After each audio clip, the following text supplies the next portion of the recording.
Hi, welcome to my channel. In this presentation, we are going to discuss about a few important reading comprehension techniques.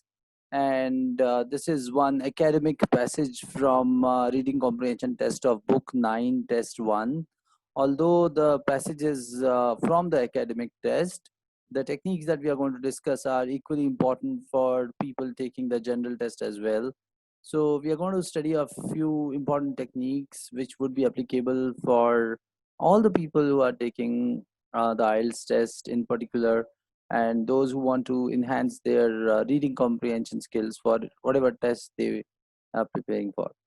Okay, now the first tip that I would like to share is that whenever you start a reading comprehension passage, look at the questions first. The nature of the questions would determine your reading style. Like, for example, the first question is, these are some factual information questions. What is the life expectancy of Earth? What kind of signals from other intelligent civilizations? So it's these are all very factual, fact based questions. How many stars?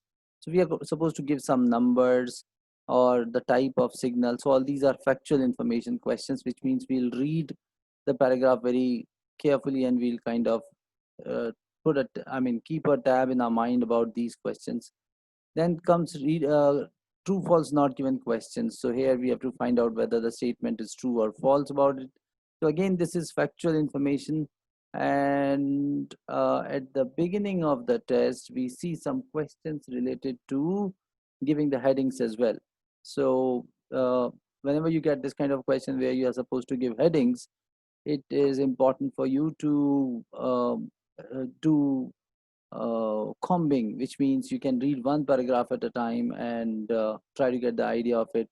So basically, what I see is that since there are heading related questions and factual information questions in this passage, I would go for combing. Combing means I'll read one paragraph at a time and I'll try to answer questions related to that paragraph. But then before that, I'll just have a basic idea of what this passage is all about. The topic says, is there anybody out there? The search for extraterrestrial intelligence. So when it says extraterrestrial intelligence, it means intelligence beyond Earth. So what it is trying to search is that are there other people there on the other planets who are intelligent and who know about, who are like human beings? Is there any planet apart from Earth where the life forms are there? All right, so let me just read the introduction first. The question whether we are alone in the universe has haunted humanity for centuries, but we may now stand poised on the brink of the answer to that question as we search for radio signals from other intelligent civilizations. All right. So this particular question has made us inquisitive, or has kind of attracted a lot of attention. Whether there are other people from apart from us who are uh, there dwelling in any other planet. And now, since people are looking for some kind of radio signals to find some intelligent civilizations, this search, often known by acronym SETI, so they're searching for this life form, is search for extraterrestrial intelligence, is a difficult one. Okay, so this is a difficult search because we are talking about something on moon and other planets. All the groups around the world have been searching intermittently for 3 decades. It is only now that we have reached the level of technology where we can make a determined attempt to search all nearby stars for any sign of life. This is a long sentence, which means now we have got new equipment. So here, this particular part serves an introduction. So I'll read this. I always read this introduction a little carefully because it sets the right context for us. So as I see, this passage is about extraterrestrial intelligence, and what they call it is by the name SETI. So all right, great. We understand what this passage is. We have kind of this reading has helped us to set the right context, and now we have got technology. So what I foresee now, I always say that we should read with some anticipation. So what I foresee is that now they will talk about what are the new techniques, what are the developments in the field which have helped us to get the idea. Now I know that the first question is, the first question is related to paragraph B, but then I'll still read paragraph 1. So I'll keep on reading one paragraph at a time. I'll keep on making some notes, and I'll try to answer questions related to that paragraph. Primary reason. So the first line itself tells that what is the reason. So this particular paragraph would be talking about why do we want to search. It's basic curiosity. So this is one reason they have talked about.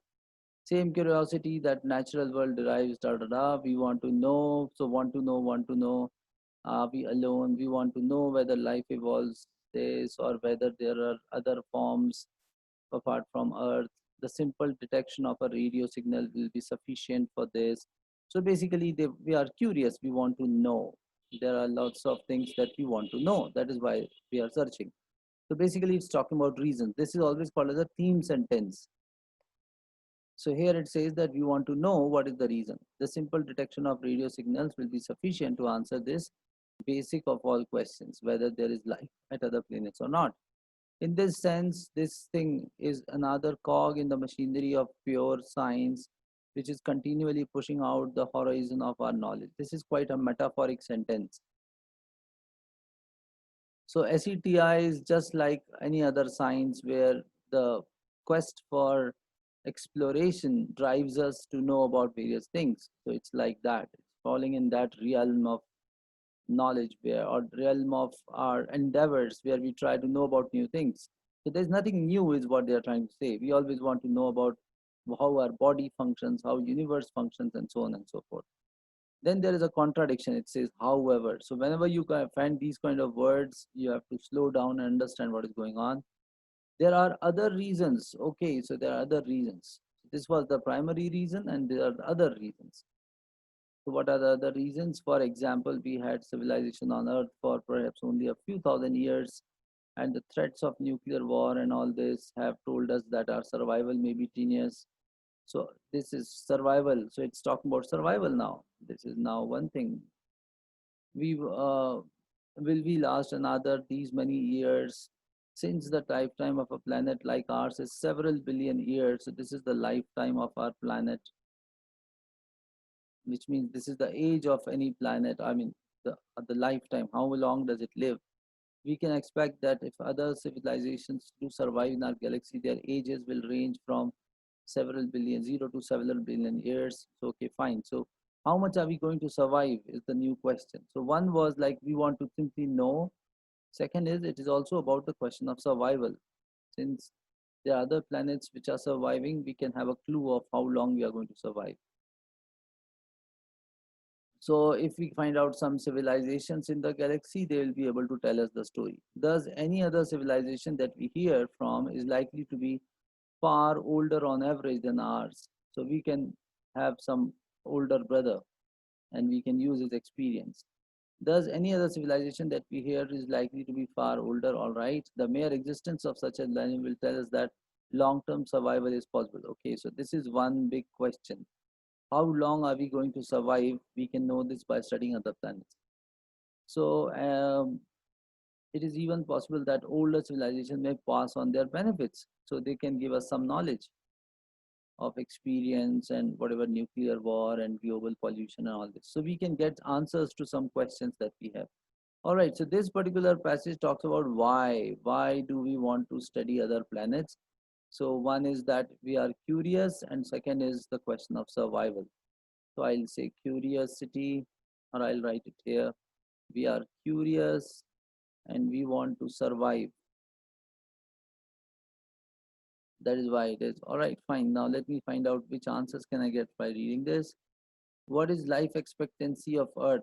Life expectancy is like what is the total life that Earth can live. So this seems to be like several billion years. They've answered this question here. So I'll say several billion years.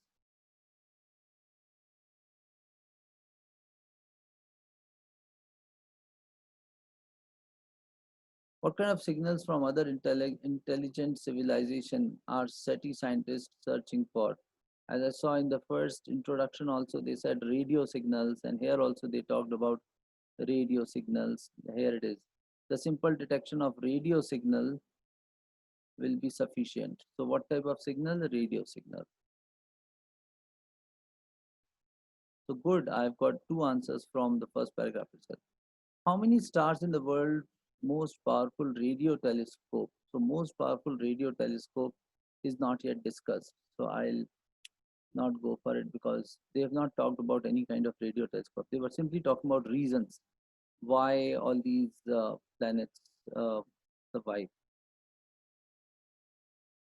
All right, now let's go to the next couple of questions. I mean, I'll read the next paragraph, and this time I'll try to find the headings as well. In discussing whether we are alone, most SETI scientists adopt two ground rules. Now, what is the meaning of a ground rule? So, ground rule is the rule which is like the basic rule or something which we start, right? So, something which is beforehand we know this. So, it's like an assumption. We already we already consider it to be true. So, that's a ground rule. Like for example, the ground rule is that if you work hard, you will succeed. So this is like something which is an assumption. It's not something like a rule, but an assumption. So there are two ground rules, which means some two basic assumptions they go with. First is that all these UFOs, unidentified flying objects, are generally ignored since most scientists do not consider the evidence for them to be strong enough to bear serious consideration. So ignore UFO. Ignore UFO. This is the first ground rule. Ground rule is the basic rule, some rules of the game. So the scientists do not believe in this UFOs. What is the second ground rule?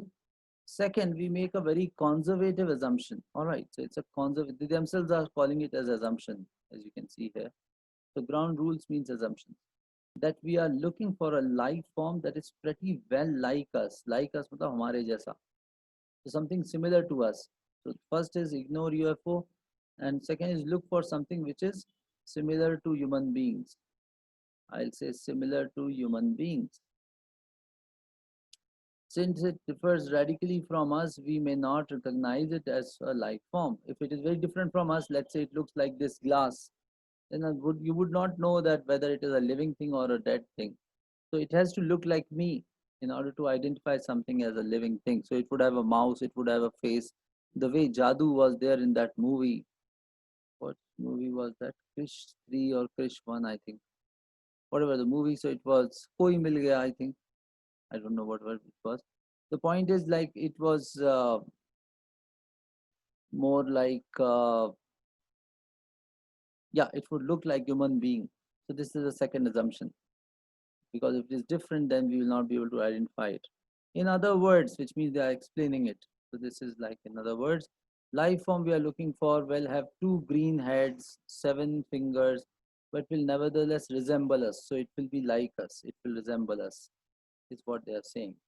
It should communicate with its fellows, be interested in the universe, live on a planet orbiting. So this is what it is. They're talking about this life form to be similar to human beings.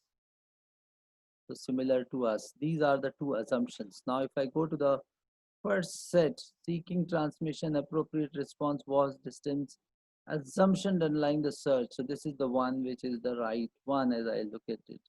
This seems to be the right one for the second paragraph, assumptions. So yeah, this is how we can get to the right answer to this one. I'll just continue in a while.